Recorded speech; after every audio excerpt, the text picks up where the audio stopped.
यार ये मीम देखने के बाद ना भाई एक चीज समझ में आ गई कि बहुत बुरा लग रहा है मुझे यार ऋषभ पंत साहब के लिए। अच्छा परफॉर्म नहीं करते तो उनको ये डर नहीं रहता कि टीम का प्रेशर है या फिर किसी और का प्रेशर है, गोयनका साहब का प्रेशर रहता है। बात तो सही है।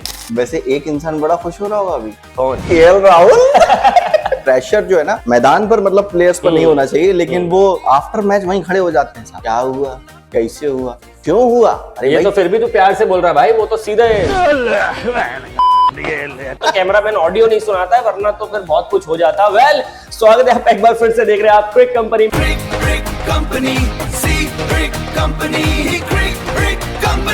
कल जो मुकाबला हुआ लखनऊ दिल्ली का, इसमें दिल्ली ने ना एक चीज तो कंफर्म कर दी भाई, अभी तक जितने भी मैचेस हुए हैं आईपीएल के अंदर सब अपनी होम टीम जो है अपने होम ग्राउंड में जीती है। सही बात, चाहे वो मुंबई ले लो, आरसीबी ले लो, है ना। लेकिन यहाँ पर होम अवे विनिंग टीम बनी है दिल्ली, यानी कि भैया उन्होंने बता दिया कि इस बार हमारा जो अप्रोच है एक जज्बा है हमारे अंदर, आग है, इस बार दिल्ली शायद फाइनल में आ सकती है। लेकिन अभी हम मैच की अगर बात करें तो सबसे ज्यादा ट्रोल किया जा रहा है ऋषभ पंत साहब को। कह रहे हैं कि कप्तान साहब है, बिना किसी इन्वेस्टमेंट के, चलो टीम तो हारी लेकिन जरा सी भी मेहनत नहीं हुई। हालांकि दूसरी टीम में भी यही हाल है, केएल राहुल साहब पहली गेंद पर ही आउट हो गए भाई।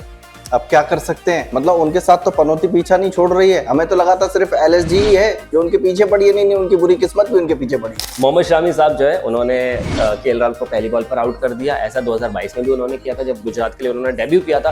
केएल राहुल से कोई जाती दुश्मनी है क्या? मतलब ये लग रहा है यहाँ पर हिस्ट्री डिफीट नहीं रिपीट ही करने के लिए वो आए। कल के मैच में लखनऊ रन बनाकर भी हार गई, और दिल्ली की अगर बात करो भाई, शुरुआत में 3 विकेट भी हो गए थे, है ना, लेकिन उसके बाद भाई साहब वो चले, जो भाई साहब क्या नाम है उनका, समीर रिजवी 70 रन्स मारे 47 बॉल्स में, और उसमें छक्के भी चौके भी। मतलब जो लोग बंदे ने एंटरटेन किया है कल, अदरवाइज तो हमें लग रहा था कि भाई कुछ होगा इस मैच में कि नहीं होगा, लेकिन अच्छा लगा कि वो उन्होंने परफॉर्म करा और एक नए सितारे के रूप में। अभी इतने बड़े बड़े प्लेयर्स के नाम आते, कहीं छोटा सा एक नाम इनका भी फ्लैश होकर के आएगा। साथ ही साथ एक बात और बता दूं, दिल्ली का ये one of the best comeback था, one of the best chase था इन द हाईएस्ट रन में, क्योंकि 4-5 रन पर 3 विकेट के बाद भी टारगेट उन्होंने बड़ी आसानी से चेस कर लिया। तो इसलिए मैं भाई साहब फुल कॉन्फिडेंस में, क्योंकि दिल्ली ऐसा परफॉर्म कभी करती नहीं थी। लेकिन इस बार आईपीएल में कुछ चीजें ऐसी भी हो रही है जो कभी नहीं हुई, जैसे मुंबई अपना पहला मुकाबला जीत गई, दिल्ली अपना पहला मुकाबला जीत गई, इतने कमाल तरीके से चेस करके दिल्ली आगे तक जाके फाइनल खेल सकती है। नहीं देख, मुझे ऐसा लग रहा है कि दिल्ली टीम के साथ में एक जो प्रॉमिसिंग चीज है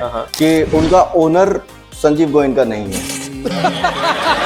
दूसरी बात ये है कि युवराज सिंह को आप जानते होंगे, बिल्कुल जानते हैं, वो कई सारे प्लेयर्स को मेंटोर कर रहे हैं। उनमें से एक निकल करके आया अभिषेक शर्मा, और ऋषभ पंत को लेकर के भी यही बातें उड़ रही हैं। तो कोई प्लेयर आज चला नहीं तो कल चल सकता है, लेकिन एक चीज कोई नहीं बता रहा है, क्या कि धोनी कब वापस आ रहा है। भाई धोनी कब वापस आ रहा है? धोनी के लिए तो मेरे को कल एक मीम आया था भाई, उसमें लिखा था 11 लोगों को शेयर करो, माई भाई जल्दी रिकवर करेंगे। लेकिन अब तक की ऑफिशियल रिपोर्ट ये करी है कि फॉर अ मंथ वो रूल्ड आउट हो चुके हैं, and same goes with Shreyas Iyer. भाई देखो, अय्यर साहब को तो फिर भी हम कुछ मैचेस में देख लेते हैं साल भर, लेकिन यार धोनी साहब पूरे साल में 2 महीने के लिए आते हैं, उसमें भी 2 मिनट की बैटिंग करते हैं, उसमें भी 1 महीने गायब हो गए। भाई क्या हो रहा है यार ये? मुझे तो ये लग रहा है कि ये सब कुछ सिर्फ और सिर्फ टीआरपी के लिए, एक अटेंशन के लिए किया गया था।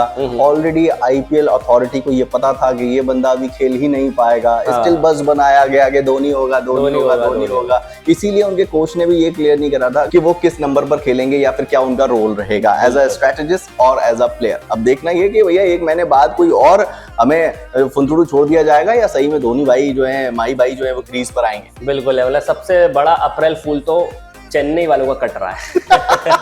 लेकिन अभी बात कर लेते हैं अगला मैच। आज का जो मुकाबला होने वाला है भाई, वो दोनों लूजर टीम्स का है। पहला मुकाबला हैदराबाद आ रही थी आरसीबी से, दूसरा मुकाबला मुंबई केकेआर का था, तो उसमें केकेआर भी हार गई थी। दोनों हारी हुई टीम है, तो फुल आग होगी दोनों के अंदर। क्या लगता है तुझे? मुझे तो लगता है पिछले वाले मैचेस ने इनकी आग बुझा दी थी, अब राख होगी। राख में भी लाल लाल से रह जाती, आंच तपिश थोड़ी बहुत होगी, और मुझे लगता है उसके साथ में अगर वो आगे बढ़ते हैं तो कुछ अच्छा मैच हमें देखने मिल सकता है। अदरवाइज होप तो उतनी नहीं बची। वैसे मुझे कल के मैच में भी उतनी होप नहीं थी, क्योंकि जिस तरह से विकेट चेस करते टाइम धड़ धड़ गिरे, मुझे लगा अरे भाई मैं क्या देखता हूँ, लेकिन आखिर तक थोड़ा बहुत संभाला भाई, बहुत अच्छा लगा।